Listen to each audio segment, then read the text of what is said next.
los últimos meses hemos sido testigos de la inseguridad que se vive en el transporte público, en especial en las rutas que corren hacia el Estado de México, donde incluso las combis han sido quemadas. Nosotros tenemos ahorita pues un señalamiento por parte del crimen organizado que realmente nos pretenden extorsionar.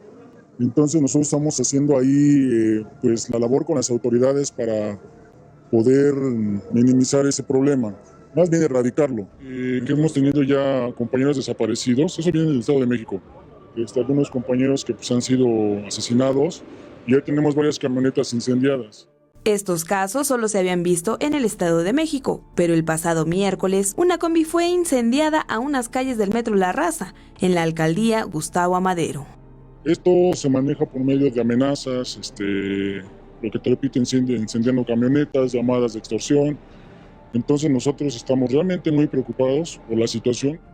Debido a esto, los operadores del transporte público tienen miedo y muchos ya no quieren trabajar, especialmente en la ruta que va a Zumpango, la cual es la más visitada por los delincuentes. De 1000 unidades que nosotros teníamos activas en diferentes roles en el grupo, pues ya las tenemos trabajando a la mitad.